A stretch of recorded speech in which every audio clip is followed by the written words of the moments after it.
আজকে সহজ সুস্বাদু স্বাস্থ্যকর একটা নিম ঝোলের রেসিপি নিয়ে চলে এসেছি। এই নিম ঝোল খেতে সুস্বাদু আর স্বাস্থ্যেরও বন্ধু।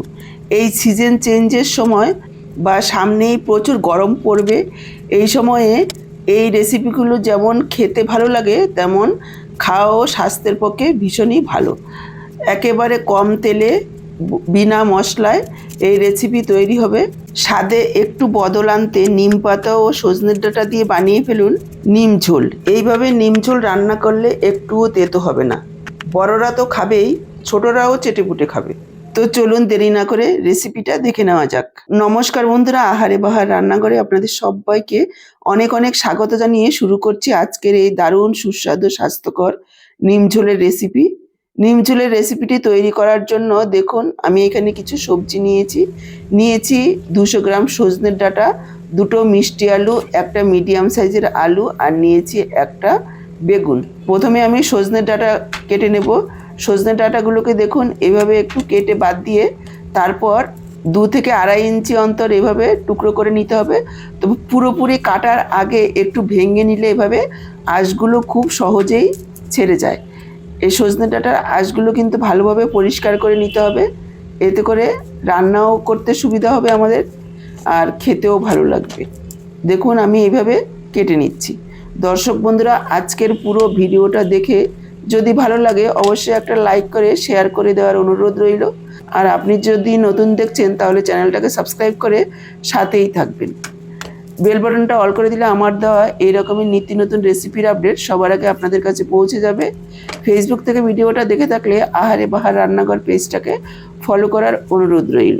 দেখুন আমি এভাবে সমস্ত সজনে ডাঁটাগুলোকে কেটে নিয়েছি। এবার মিষ্টি আলুটাকে উপরের খোসাটাকে এভাবে ছাড়িয়ে নেব, তারপর এভাবে টুকরো টুকরো করে কেটে নিচ্ছি। চেষ্টা করব সমস্ত সবজিগুলো একটু লম্বা করে কাটতে, সজনে ডাঁটার মতো করে একই সাইজ করে।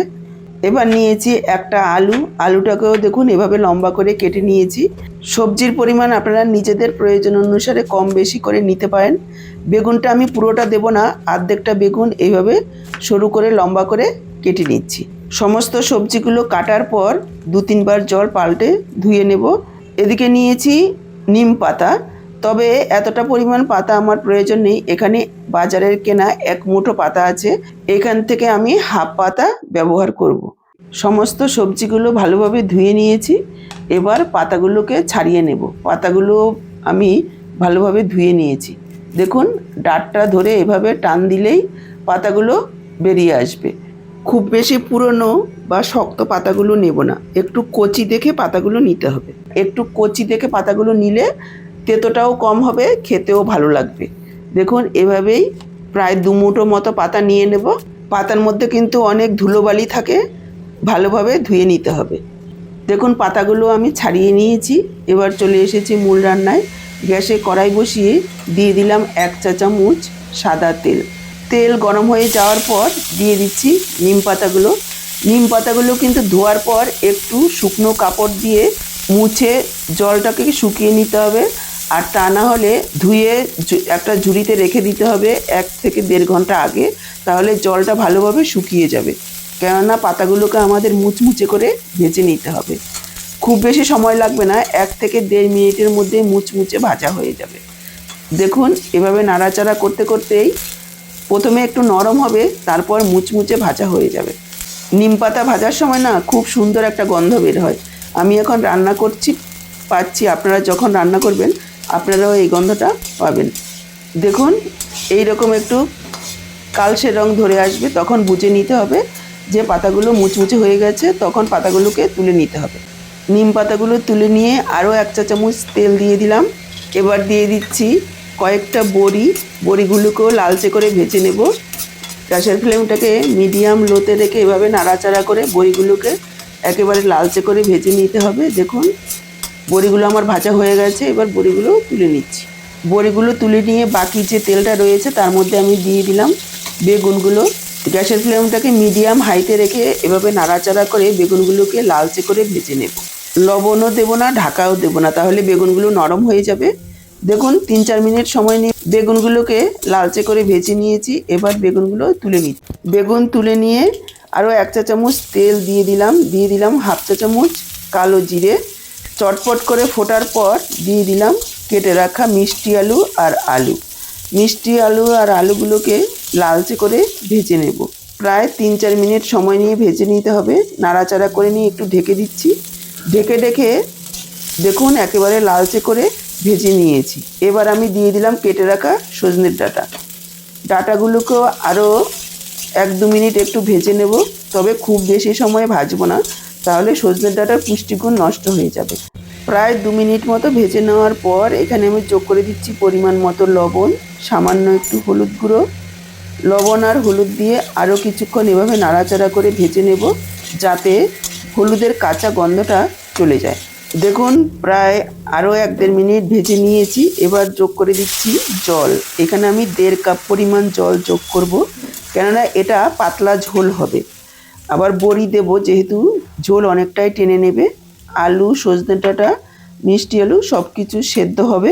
এখানে কিন্তু গরম জল যোগ করতে হবে, ঠান্ডা জল একেবারেই দেওয়া যাবে না, তাহলে স্বাদটা ভালো হবে না। ফুটন্ত গরম জল আমি দিয়েছি, তারপর যোগ করে দিলাম ভেজে রাখা বেগুন। ঢাকা দিয়ে 4 থেকে 5 মিনিট মিডিয়াম লো ফ্লেমে রান্না করে নেব। দেখুন ঢাকা দিয়ে প্রায় 5 মিনিট রান্না করে নিয়েছি। সমস্ত সবজি খুব সুন্দরভাবে সেদ্ধ হয়ে গেছে। দেখুন একবার দেখিয়ে দিচ্ছি। আলুগুলোকে একটু মোটা করেই আমি কেটেছি। আলু সিদ্ধ হয়ে যাওয়া মানে সমস্ত সবজি সেদ্ধ হয়ে গেছে। এবার আমি যোগ করে দিচ্ছি 1 চা চামচ চিনি। চিনি অবশ্যই একটু দিতে হবে, একেবারে বিনা মশলায় নিম ঝোল। একটু মিষ্টি না দিলে খেতে ভালো লাগবে না। সামান্য পরিমাণে একটু মিষ্টি দিতেই হবে, তবে আপনারা চিনির পরিবর্তে গুড় দিতে পারেন। চিনিটাকেও আরও একবার মিশিয়ে নিলাম। এবার আমি যোগ করে দিচ্ছি ভেজে রাখা বড়ি, দিয়ে দিচ্ছি ভেজে রাখা নিম পাতা। সব কিছু একসঙ্গে মিশিয়ে নেব। এবার দিয়ে দিচ্ছি 1 চা চামচ আটা। একটু জল দিয়ে গুলিয়ে নেব, যাতে করে একটুও চাকা চাকা না থাকে। ভালোভাবে গুলিয়ে নিতে হবে এভাবে। তারপর আটা গোলানো জলটা দিয়ে দিতে হবে এই নিম ঝোলের মধ্যে। আরও একবার সব কিছু একসঙ্গে মিশিয়ে নেব। তারপর ঢাকা দিয়ে জাস্ট 1 মিনিট ফোটাবো। 1 মিনিট পরই গ্যাসটা অফ করে দেব। খুব বেশি সময় ফোটাবো না, ফোটালে নিম পাতা তেতো ছেড়ে দেবে, তাহলে ঝোলটা তেতো হয়ে যাবে। একেবারে তৈরি হয়ে গেল আমাদের নিম ঝোল। গরম ভাতের সাথে এই নিম ঝোল খেতে অসাধারণ লাগে। যেমনি স্বাস্থ্যকর তেমনি সুস্বাদু, একেবারে কম তেল মশলায়। ভিডিওটা দেখে কেমন লাগলো কমেন্ট বক্সে জানাতে ভুলবেন না। ভালো লাগলে অবশ্যই একটা লাইক করবেন, প্রচুর শেয়ার করবেন, আর আপনি নতুন বন্ধু হয়ে থাকলে চ্যানেলটাকে সাবস্ক্রাইব করে সাথেই থাকবেন। আজকে এই পর্যন্ত, আবার দেখা হবে এইরকমই নতুন কোনো রেসিপির সাথে। সবাই ভালো থাকুন, সুস্থ থাকুন। আপনাদের সবার সুস্থ থাকার শুভকামনা জানিয়ে এখানেই শেষ করছি।